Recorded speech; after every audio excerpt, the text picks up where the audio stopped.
கணைய அழற்சி, அதாவது பேங்க்ரியாடைட்டிஸ், இதுக்கு ட்ரீட்மெண்ட் என்ன? இது வந்து சர்ஜரி எல்லாருக்கும் பண்ணணுமா? இப்போ ஜென்ரலா இந்த கண் அழற்சியை வந்து அக்யூட், கிரானிக் என்று 2 வகையா பிரிக்கிறோம். அக்யூட் பேங்க்ரியாடைட்டிஸ்ங்கிறது திடீரென்று ஏற்பட்டு அவங்களுக்கு ரொம்ப சிக் ஆயிருவாங்க.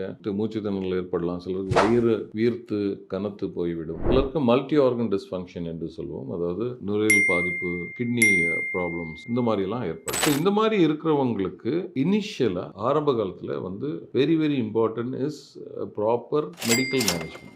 ஸோ அவங்களுக்கு இனிஷியல் ட்ரீட்மெண்ட் வந்து சர்ஜரி கிடையாது. ஸோ பொதுவாக கணை அழற்சி ஏற்படும் போது சப்போர்ட்டிவ் ட்ரீட்மெண்ட் தான் நிறைய தேவைப்படும். அவங்களுக்கு ஆர்கன் சப்போர்ட் சிலருக்கு தேவைப்படலாம். ஐவி ஹைட்ரேஷன் ரொம்ப இம்பார்ட்டன்ட். ஸோ ஆரம்ப காலத்திலேயே அவங்க இம்மிடியேட்டாக ஹாஸ்பிட்டலில் போய் ட்ரீட்மெண்ட் பண்ணிக்கணும். அக்யூட் பேங்க்ரியாடைட்டிஸ் வந்துன்னு சொல்லி ஓபியில் ஊசி போடவோ வீட்டில் உட்காந்துக்கவோ தயவு செய்து பண்ணாதீங்க. ஏன்னா இந்த நோய் வந்து கொஞ்சம் சிவியரான நோய். இது வந்து ஆரம்ப காலத்தில் அந்த கோல்டன் பீரியட்னு சொல்லுவோம். இனிஷியல் 24 to 48 ஹவர்ஸில் ப்ராப்பர் ட்ரீட்மெண்ட் கொடுத்தா தான் இதுலேருந்து ரெக்கவர் ஆகும். ஸோ ஜென்ரல் கோர்ஸ்லேயே ஒரு 80% நார்மல் கோர்ஸில் ரெக்கவர் ஆயிடுவாங்க.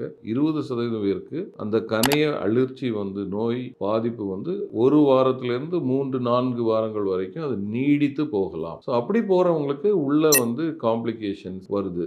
இதில் பல வகையான பாதிப்புகள் உள்ளே ஏற்படலாம். கணையத்தை சுற்றி சிலருக்கு நீர்க்கட்டு ஏற்படலாம். சிலருக்கு அந்த கணையமே அழுகி போய் அதனால அதுலேருந்து இன்ஃபெக்ஷன் ஆகலாம். சிலருக்கு ப்ளீடிங் ஆகலாம். ஸோ இந்த மாதிரி பல பாதிப்புகள் வந்து வரலாம். சிலருக்கு வந்து நாள்பட பார்த்தீங்கன்னா கணைய போலி நீர்க்கட்டி சூடோசிஸ்ட் என்று சொல்லுவோம். அந்த மாதிரி கூட வரலாம். இந்த கணைய டிஷ்யூ எல்லாம் அழுகி போய் அது ஒரு நீர்க்கட்டி மாதிரி வால்ட் ஆஃப் நெக்ரோசிஸ் என்று ஃபார்ம் ஆகும். ஸோ ஆரம்ப காலத்தில் வந்து பார்த்தீங்கன்னா இதுக்கு கன்சர்வேட்டிவ் மேனேஜ்மெண்ட் தான். லேட்டர் கோர்ஸ் போகும்போது இந்த மாதிரி காம்ப்ளிகேஷன்ஸ் ஏதாவது ஏற்படுது, இல்லை நீர்க்கட்டு இருக்குது, அந்த பேஷண்ட் சாப்பிட முடியல, வயிறு வலி இருக்குது, சாப்பிட்டா வந்து வாமிட்டிங் இருக்கு, இந்த மாதிரி இருக்கும்போது யூஸ்வலாக ஆரம்ப கட்டத்தில் அதை வந்து இமேஜ் கைடட் இன்டர்வென்ஷன் என்று சொல்லுவோம். அதாவது ஸ்கேன் வழியாக குழாய்கள் செலுத்தி அதை ட்ரெயின் பண்ணலாம். அந்த நோய் வந்து ஆல்மோஸ்ட் எக்ஸ்ட்ரீம் ஆகி உறுப்பு பாதிப்பு வந்து தீவிரமடையும் போது அந்த பேங்க்ரியாட்டிக் நெக்ரோசிஸ் என்று சொல்லுவோம். ஸோ அந்த மாதிரி ஏற்படும் போது நுண்துளை வழியாக கீஹோல், அதாவது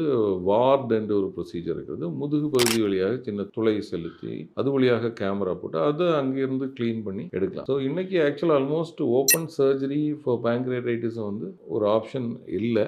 இன்னைக்கு அதை விட நுண்துளை வழியாக இந்த அறுவை சிகிச்சை மேற்கொள்வது இன்னைக்கு பெஸ்ட் ஆப்ஷனாக இருக்குது. ஸோ ஆரம்ப காலத்தில் அவங்களுக்கு மெடிக்கல் ட்ரீட்மெண்ட் தான். இந்த மாதிரி ஏதாவது காம்ப்ளிகேஷன்ஸ் வந்ததுனாக்க அதை வந்து surgery or image guided intervention வழியாக இன்டர்வீன் பண்ண வேண்டியது இருக்கும்.